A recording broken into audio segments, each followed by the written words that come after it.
Sorry for that. Our You know that we have 20 more than 20 sessions in this, and this is very basic thing for the beginner. Even the senior and the most efficient surgeon um, also can refresh their knowledge and some basic details about the Ilizarab. And now I'm another thing is that Dr. Mostofa, he is also co-host of this session. And Dr. Mostofa, as I am delivering my lecture, so you can please handle the participation list. If anyone waiting for joining, please admit them. You have the right to do this. I already permitted you as a co-host. So now I am sharing my screen, and I think hopefully you can enjoy my lecture. Can you see my screen, sir? Yes, yes. Yes, sir.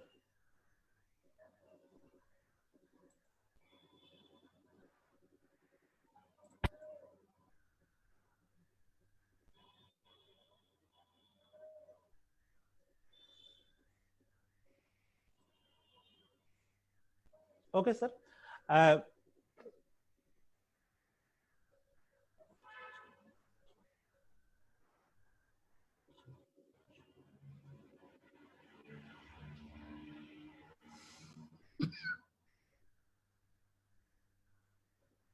Okay. This is basic Ilizarab webinar session. My lecture was the lecture 4 session, L4, and it was organized by Bangladesh Kurgan Fellow Group.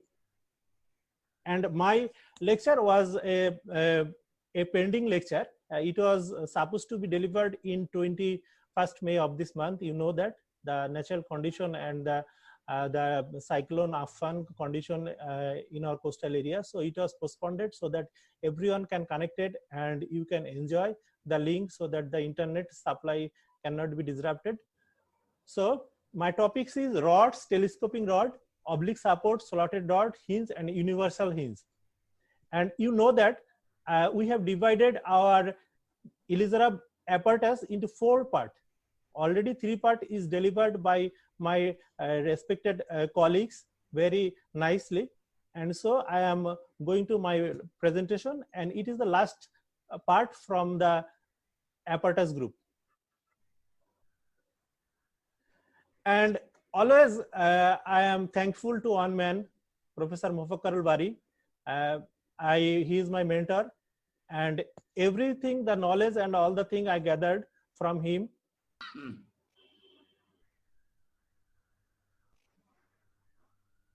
So there are 7 components in ring connector that are threaded rod, partially threaded rod, telescoping rod, and connecting plate, threaded socket, graduated telescoping rod, and oblique support. You know, I have shown you the original Kurgan apparatus that was invented by Ilizarab. That some of the apparatus that was not initially not the integral part of Ilizarab apparatus, but the Asami in 1948 and the Italian Ilizarab group, they invented some of the apparatus, and which became the integral part of the Ilizarab apparatus.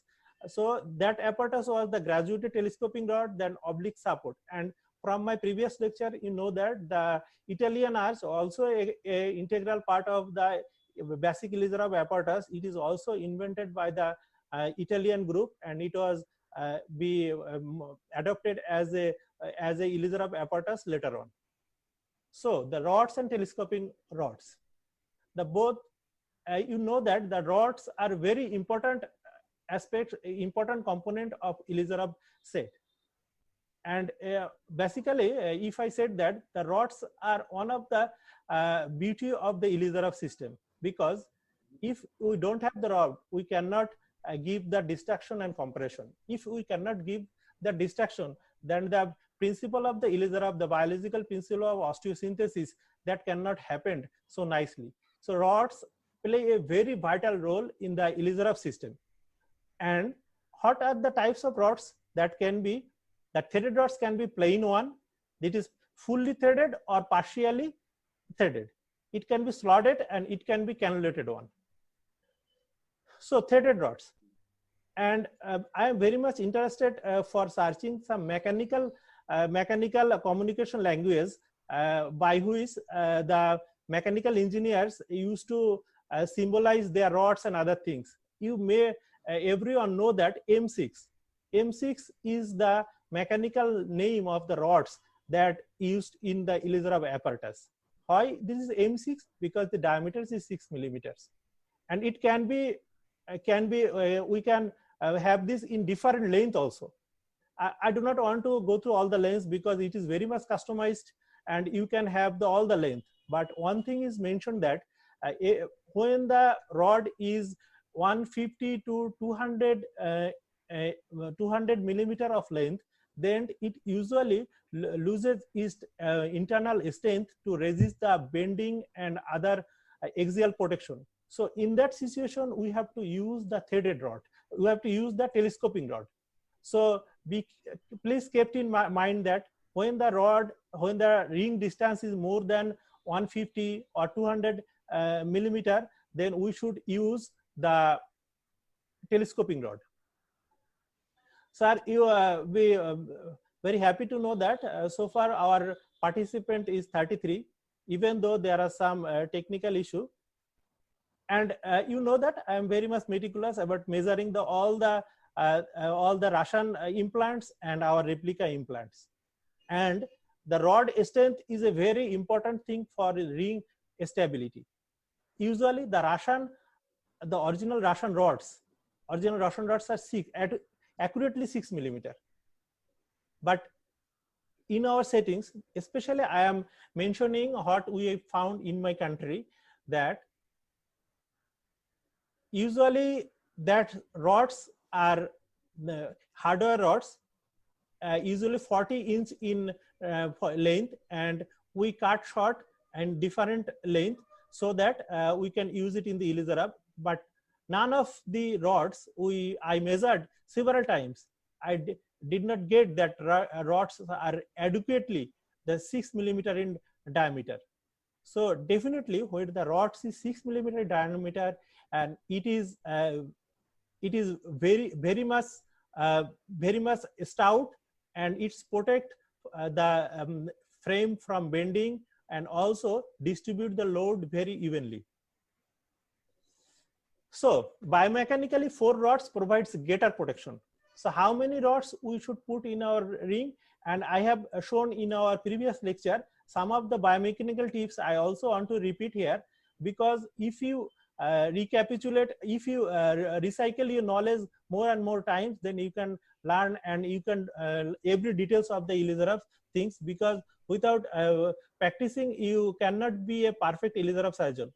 So you, for mechanical support, you must put 4 rods, but sometimes you may keep the 3 rods, where in upper limb or in pediatric side, or when there is the half ring or there is the 5/8 ring, you can put 3 rods. But when there is subjected to load, axial loading, especially in case of the lower limb, you cannot put the 3 rods. Even you should reinforce by the telescoping rods.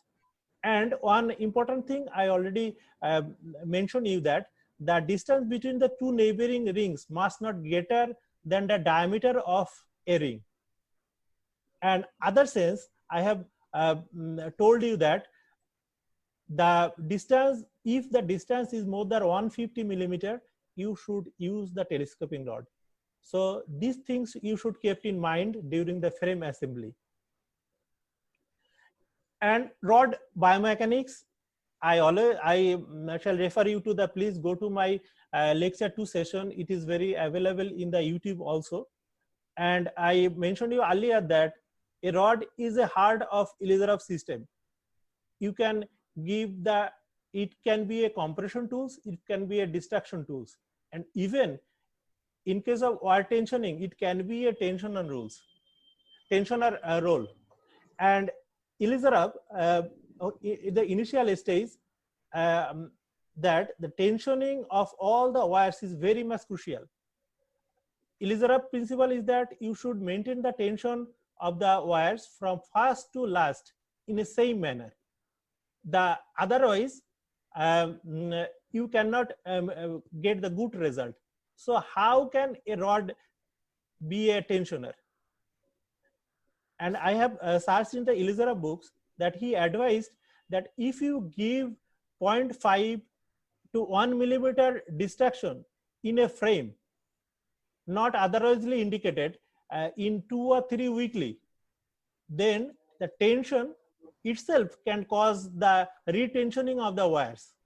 You know that in body, in leg, in anterior, lateral and posterior part of the leg, there is a heavy muscle bulk. This muscle bulk work as a distraction resisting force. This distraction resisting force can cause retensioning of the wire. So if you get the loss of tension in your frame system, then you can do the tension with this system. And other thing is that if you have the good quality of wire fixation bolt, usually in Russia for the last year when we are visited, we found that they use the hexagonal, a heavy head, usually 6 millimeter long head wire fixing bolt for their wire fixation, and it is very much tension friendly. Even you can put 100 kg tension with this wire fixing bolt manually. So it was very design friendly wire fixing bolt we have found in Russia, and also in Bangladesh we are using this wire fixing bolt custom made. I will focus on this issue on my ongoing lecture in the last part of our basic Elizarov session. But today my topic is rod, and now some rod biomechanics. And I am just recall this from my previous lecture. If you put the Mustafa said that if you put the wires very far apart from the rods, it can produce, when it cause micro motion and more motion, it can produce hole in the bones. And also for the proper and equal load bearing, the all rods should be nearer to the wire fixing bolt. That same principle, when a building there is subjected to the pillars and beams, the same things is happened. All the things are very biomechanically sound. So when you mounting a frame, you should keep all the things accurately, so that you cannot get the failure. The assembly failure is the one of the major cause of the Elizarov failure. So frame assembly tips: always mount your frame with the longitudinal axis of the longitudinal axis of the bones in 90 degree. Elizarov is a beauty of right angle. I am saying is that whenever you fix anything in the Elizarov ring, you should keep in mind that everything should be 90 degree. Otherwise, you cannot keep fixing in the Elizarov system. If it is less than 90 degree or more than 90 degree, then there is some buckling of the rods, some buckling of the rings and other things. Even the wires are more stressed in the bones. So the Elizarov system is the beauty of 90 degree. You should always maintain this type of fixation principle during the frame mounting. And rods can be also reductive tools. And I want to simplify this drawing. I am as I am not very good in drawing, but if you just minutely follow my figure, that see that if you follow the cursor, the central point is the longitudinal axis of a bone, and it is proximal bone, it is distal bone. When it is a fresh fracture, and you can assemble the rods as a manner that it can be reductive tools. Always maintain the length of the ring or rods from the longitudinal axis of the bones, like it is say that the length is x for the proximal fragment. And if you maintain the same length in the distal fragment from the longitudinal axis of the bones to the ring, and if you fasten the rod now, then the bones will easily get a reduction position. Our previous thought about Elizarov was that put Elizarov anyway, then you can make the reduction, cancellation, angulation, anything later on. But I think this principle should not be followed. Try to reduce the fragment as best as you can in your operative field. If your fracture is a fresh one, and if the other confounding factor is not there, then you can do it very easily by maintaining the Elizarov principle.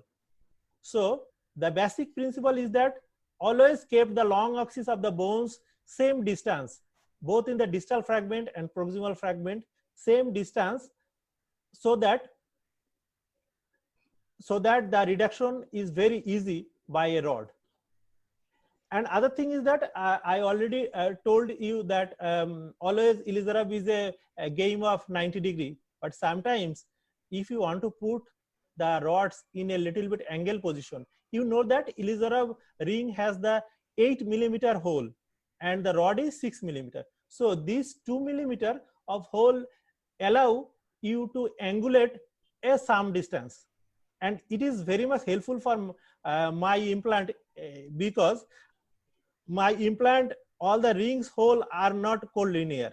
Sometimes if you place two half ring side to side, then some of the hole are missed. So same thing happen when you passes your rods from one ring to another ring. Please try to put it 90 degree as possible. But if you need to put it a angle manner, then you can use the cubic washer. This cube washer is very helpful so that you can put a rod angulated position if you need. I do not suggest you to put this always, but if you need, sometimes you need for other type of fixation also. What happened if you put the dissimilar holes, nut and rods?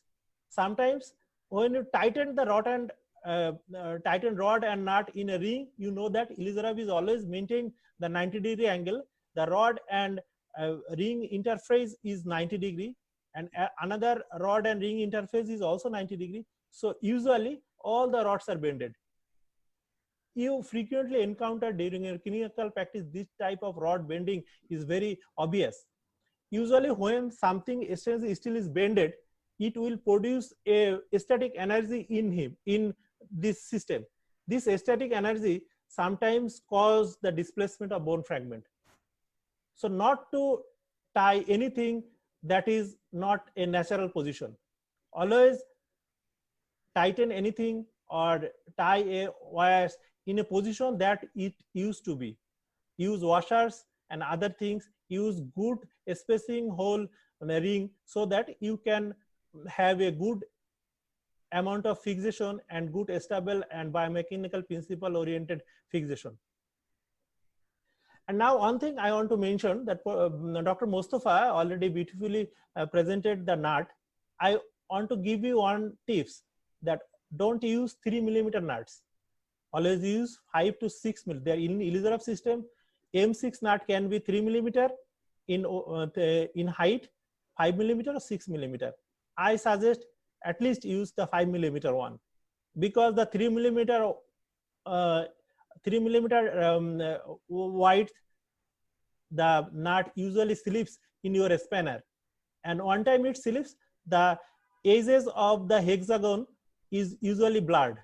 So always use the highest length nut so that the tightening of the rods and the ring and other supportive component is very much stout. Usually when you load on the Elizarov ring, when you manipulate anything, then there is the loosening of the nuts and other parts. And if there is loosening, one thing you should keep in mind that if any loosening of the ring system, there must be failure of the system, and there will be pain for the patient. So for tightening, please tight as much as you can.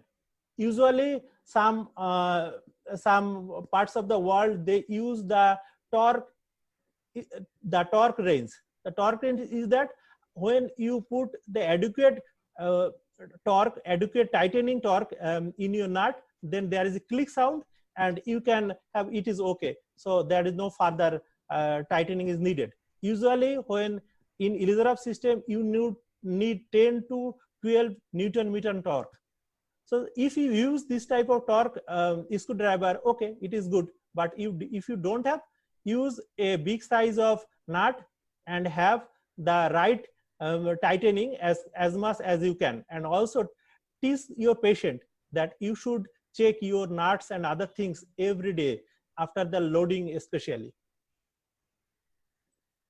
So again, I always want to mention is that I have discovered many tools from the Kurgan that they made it very easy for their operation, and so very user friendly assembly in the operation. I have taken from our beloved professor, respected professor of the Kurgan, Professor Novikov sir, OT environment, and just a rod. He used just a rod and holding the limb, and very comfortable, very less. Usually in Kurgan, every operation, usually they operate by one surgeon and one assistant.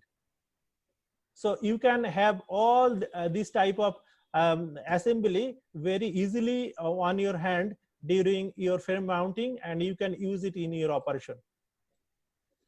And now my other part of my topics is the slotted rods. I have completed the rods, threaded rods, now the slotted rods. What is slotted rod? Usually it is slot by mechanically, usually 2 centimeter slot, and other things cannulated. Everyone can be fixed like this, and this is very much interesting tool in Elizarov. I think every Elizarov surgeon should know how to fix these types of slotted rods and the cannulated rods. It can be reductive tools. It's have a very important role in bone transport. And I already told you that you can put continuous tension by putting this type of slotted rods, and even you can gradual bone transport of wires by the supports. And how these slotted rods can be fixed? Just bend the wires at 90 degree and put 2 nuts in between, and you can tighten it, and you can very easily fix this type of wire and rods assembly. And how can you fix these slotted rods with the wires? By post. From Nazmul Shedu lecture, you are very much well known about this post and other things. Then you can put it like this, and you can tighten it, you can loosen it, you can gradually cause the destruction of the bone fragment by this assembly. So this is very good, interesting assembly in the Elizarov system, and I want to show you some example. If you have a very small bone part, you want to transport it internally. You know that transport system, bone transport system can be externally bone transmission, internal type of bone transmit system. This transport system is internal type of bone transport system. And if you put the rings, when you move the one rings from one another, this is external types of bone transporting system. And if you put the wires and have the slotted rods, you can use the internal type of bone transport. Even this is the C picture is very much challenging, because sometimes it's have some docking issue, and you have to calculate and put the slotted rods and wires very meticulously so that there is no deviation of the fragment. And the other thing is that when you have the spiral fracture, you put 2 olives and this type of slotted rods and systems, and which is fixed with the rings by the post and other things. You can have the counter traction in both sides, continuous counter traction. Even after post-operative period, you can good alignment and bone contact. So as I have told you that the slotted wire fixation system is very much friendly and very much good reduction equipment. And this is one of the picture from my clinical experience. This part of bones is osteomyelitic, have a history of, you see that there is a hole in the medullary cavity, is a interlocking nail was inside, and because the osteomyelitis and discharging sinus, the interlocking nail is removed, but there is a very negligible amount of bone protection is there, as it is femur, it can broken anyway, and there is discharging sinus. I I have drawn a diagram on the middle, that I just a split osteotomy there, put a olive, and the olive with the rods is fixed in the distal rings, and it was gradually transported, and after that the good union and have the good bulk of bone is there, so the patient, it is removed all, and patient have the good bone condition, no discharging sinus. So it is one example. You can I have shown in the my previous lecture that by slotted rods and the olive wires, you can have the transverse transport of the fibula also. So now the other component of my presentation is that the telescoping rods. I have completed the threaded rods and threaded rods with the modification. Now the telescoping rods. Telescoping rods you should use. I have to mention that when it is usually 140 millimeter apart. So what is the telescoping rod? Usually the Elizarov telescoping rods, it's have a aluminum aluminum alloy cylinder on the outside, and it is fastened by a ring with a bolt and a partially threaded shaft protruding from the cylinder attached to the next ring frame.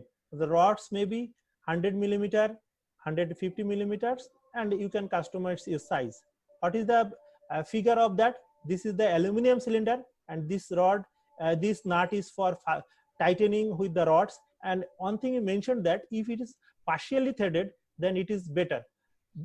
Otherwise, this nut will destroy the threaded of the rod, thread end of the rods. So sometimes the telescoping rods should be replaced if it is not a partially threaded one. But you can use the full threaded ones with this aluminum cylinder also. And other thing is that graduated telescoping rods. Usually it is not a very own component of the conventional Elizarov apparatus set. It was introduced by Elizarov Asami, Italy, and now it is an integral part. And it is very user friendly and have the several feature that you can use in your clinical practice. And this is a photograph. This is a figure. Usually there is a lock here. If you rotate 1/4 of the cycle, then the lock it is locked, and you have to unlock this for the next turn. So it is controlled by both the patient and the surgeon, so that you cannot give the more turns or more distraction. And you also have the full threaded rods in between, and the cylinder is fully threaded and cylinder is graduated, and every turn there is a click, so that the surgeons and the others and the patient know that their turn is over for this time. And it is marked as 1 to 4 and 4 to 1. Usually 1 to 4, when you go into 1 to 4 direction, it is in distraction direction, and when you decrease the 4 to 1, it is in compression mode. So now I am just coming to the last part of my presentation. It is another topic is the oblique support. This is original Russian oblique support, and it is the illustration from the available Elizarov books. And one thing I should mention is that usually this type of oblique support used to build to make the uniaxial to multi-axial. Usually when you put shanks and have a small of arcs like pelvis arcs of Italian arcs or any other things, then the multi-axial Elizarov frame is usually turned into the uniaxial one. And if you put this type of oblique support or oblique rods and other things, then you can tie the Elizarov uniaxial frame from the medial side, or as a whole 360-degree support you can give through this oblique support. So this oblique support is very much crucial for the stability of the Elizarov ring. And this is I just recall from my previous lecture, the cantilever phenomena. I want to repeat more and more time, so that you can have a good idea and you never forget to assemble your frame by these principles.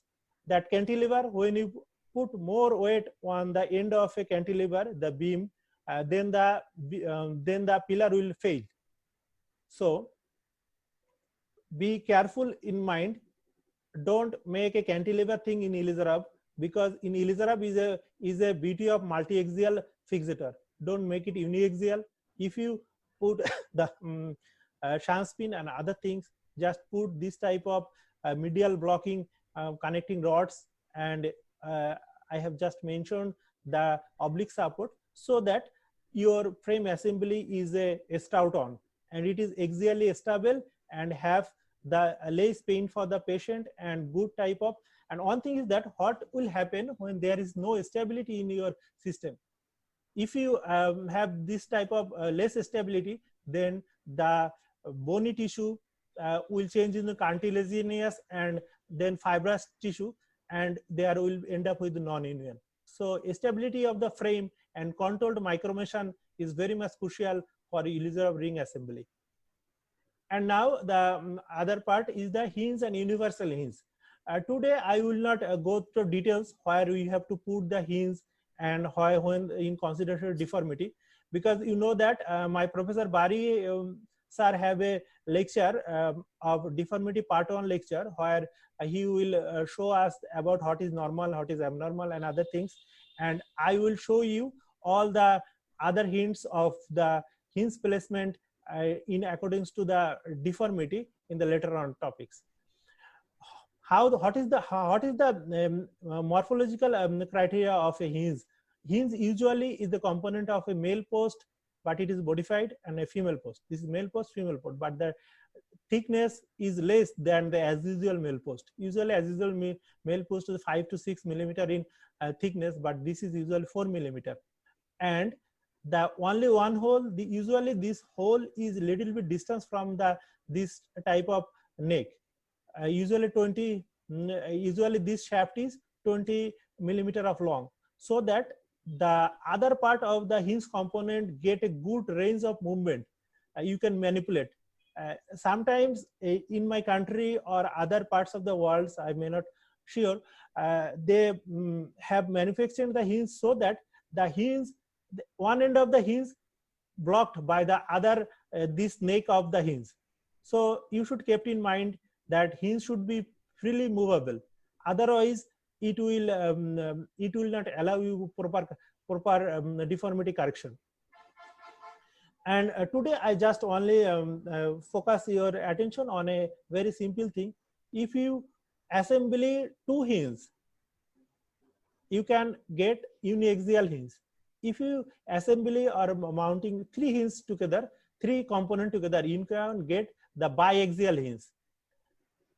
Usually the Kurgan group, they very much fond of using this type of biaxial hinge in all kind of fixation. You know that usually bones fixation, bones deformity usually in a oblique plane deformity. That means the deformity both in varus and valgus direction, also in recurvatum and procurvatum direction. So if you want to correct all the deformity with a simple hinge component, then you can put this type of biaxial hinge. If you allow 1 hinge, then it will correct the any particular direction, like the sagittal direction, like the equinus. And if you allow the other hinge also, then it can correct the varus or valgus also. So this type of very user friendly assembly is available, and you can mount it very easily by whatever the instrument do you have.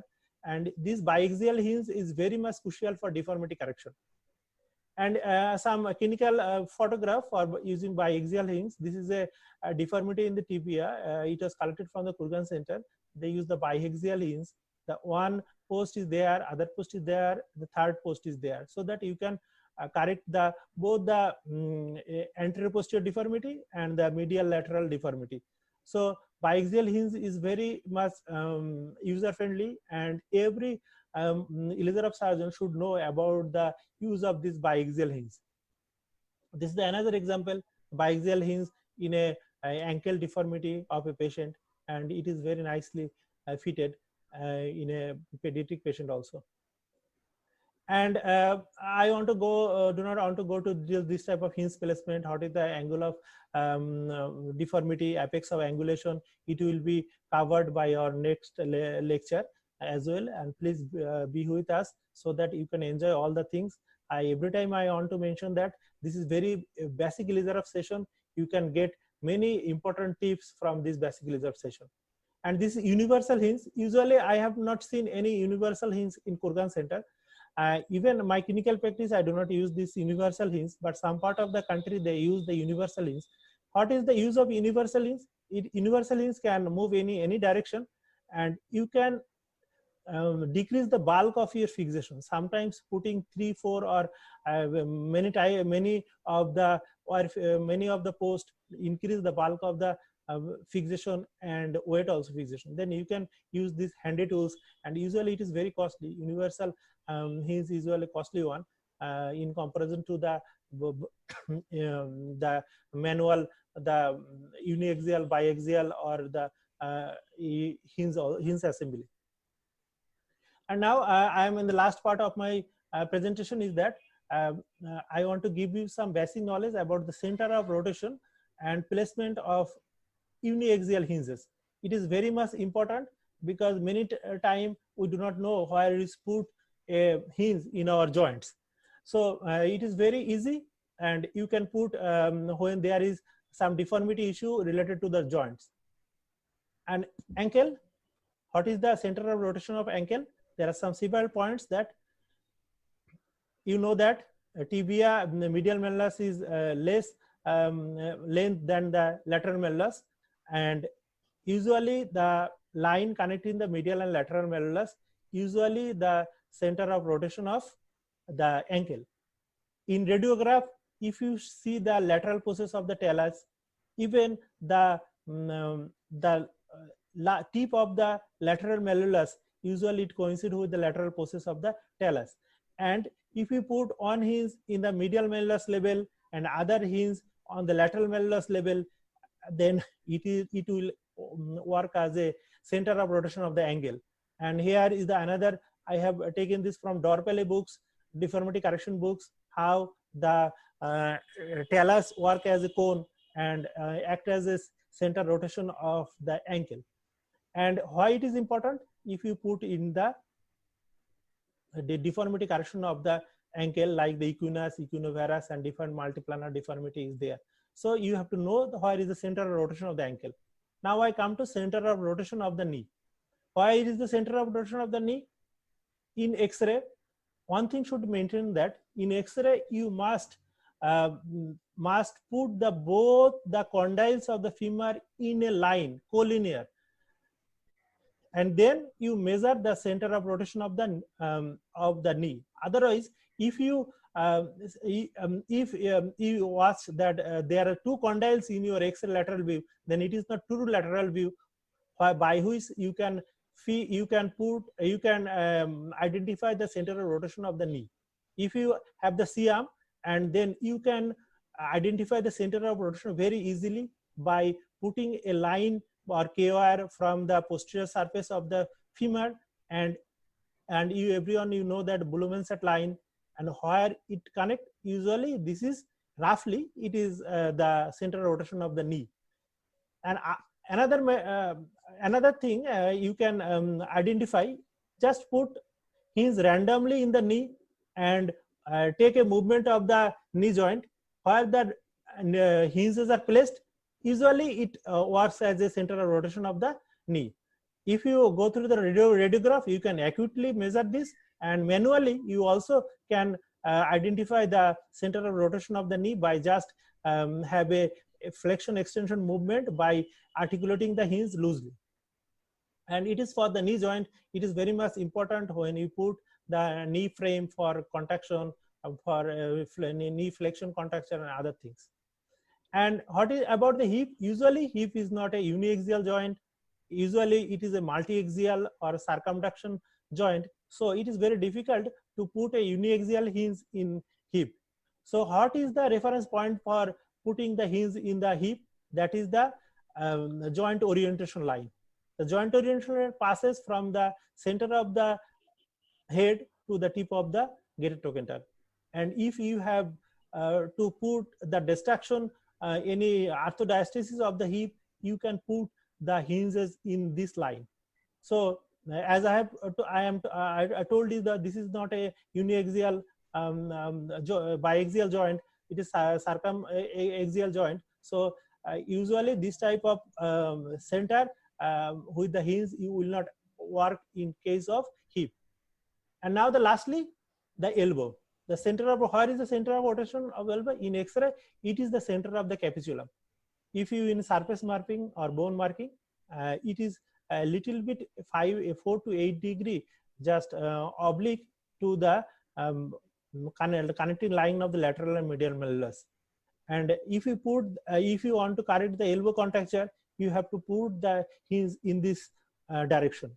If you do mismatch the hinge in a joint, then the force generated in the iliopsoas frame will displace your ring.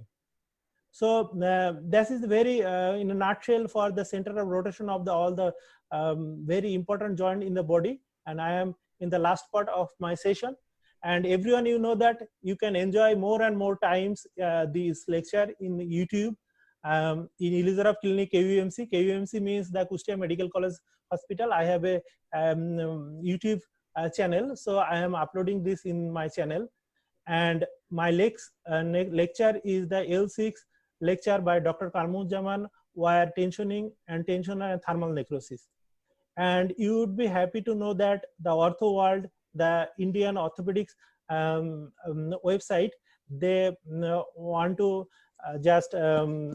they want to help us by propagating the knowledge and the circulation of our webinar to all the Indian surgeon as well as the world different surgeon group by their website Ortho World. I am very much thankful to Dr. Samsul Huda sir from Indian. He is a very renowned and famous Indian surgeon. He is very kind enough to permit this website ID for us, and from now you can also get our link through this ID so that you can connect through this link.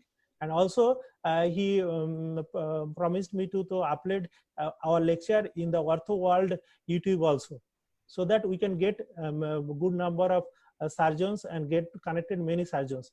As I have told you that many of us cannot able to get admit in this webinar session for some difficulties of connections, and also them busy in the clinical practice, but you can enjoy all the things when you have the leisure time by Iliozarov Clinic KUMC YouTube channels and also in the Ortho World. And this is my favorite picture. Everyone in the Iliozarov Center went there and have this type of picture, and we went there in the April. It was a very very cold season is there, and it is the previous when the RISC RTO it is some years ago, the wall picture in front of the wall picture I have taken this photograph. So now thank you all, and very much thank you to everyone for patience hearing. And I have seen that the participation list is more than 30 and now is 28 now. So I am very much thankful to everyone for patience sharing. Please go through our YouTube channel, see our lecture as much time as you can, so that do you have any question, please send to us so that we feel very glad to have the answer of the questions. And if you get any discrepancy in our lectures or anything contrary to the original Iliozarov principles or other things, we might have mistaken any part of our lecture, please feel free to knock us. Your contribution will be granted as a kindness. So now I am just asking Dr. Samsul Huda sir for as you are connected with us, please conclude our session, because we cannot connected with my Professor Bari sir for some reason. Bari sir available. Bari sir available. Samsul Huda sir. Bari sir Yeah, hello. Yeah, sir, can you hear me? Video is not coming. Yeah, I can hear you. Yes, sir. Sir, Yeah. we are just Yeah. near the end of our session, and Yeah, if you have any advice or comments, please have. And if Yeah, I can get Thank you, Bari Dr. sir, Arif. then I Yeah. can try to reconnect him. Yeah, thank you, Dr. Arif. It was a wonderful session, and I would request you all to give your links of the previous YouTube recordings so that I can upload on my OrthoWorld's site, because Yes, it is sir. a great subscriber list. Okay, and I also request you all to share with me the all recordings on the Google Drive. Once you upload all your videos on Google Drive, you can share the link so that I can upload on my OrthoWorld's, because I'm connected with Ortho TV also. Yes, Okay. sir, I know that. And please continue this session. It was a wonderful session. And please continue this. Thank you.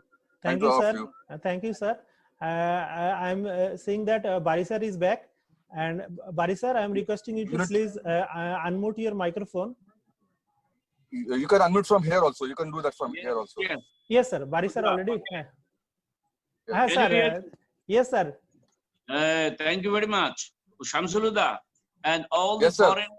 other foreign from Nigeria, from Nepal. Thank you very much that you have joined with us. So lecture of Arif was very good and Mustafa was good. I enjoyed the lecture. I am always the student. A doctor is always a student. When he fails to be a student, he dies. I learned from my junior colleagues. Okay. And today's topic was very good, especially, the Elizar of this biological and at the same time mechanical. Mechanical, if you don't know the instruments properly, then it will be very difficult. And my request to all the orthopedic surgeons, please, if you want to nourish your brain, try to learn Elizar. And it will culture your brain.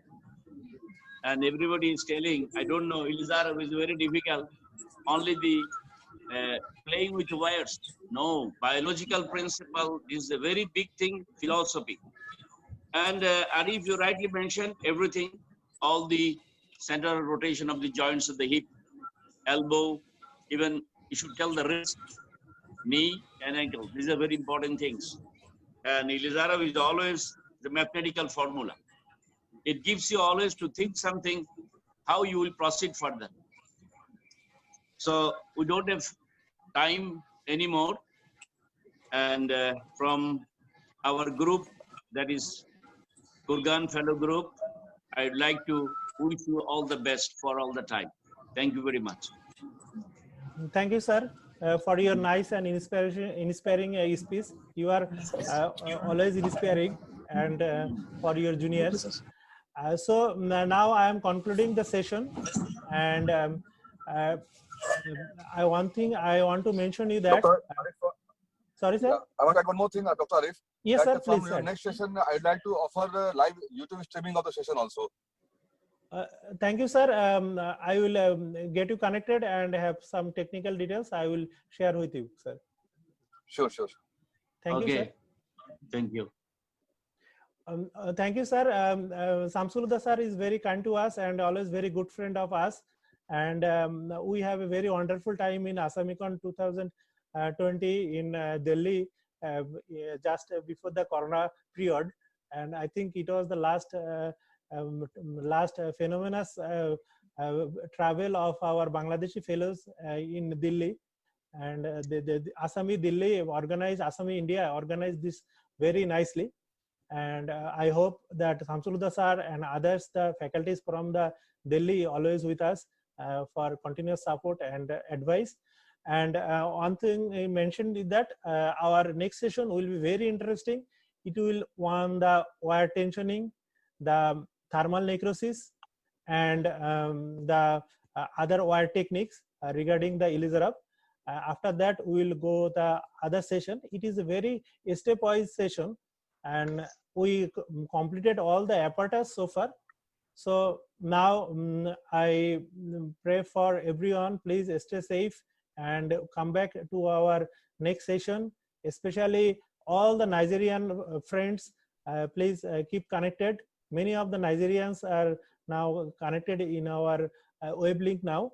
And sir, please till 31st of this month, I'm saying goodbye and have a good health. Assalamu alaikum. Wa alaikum salam.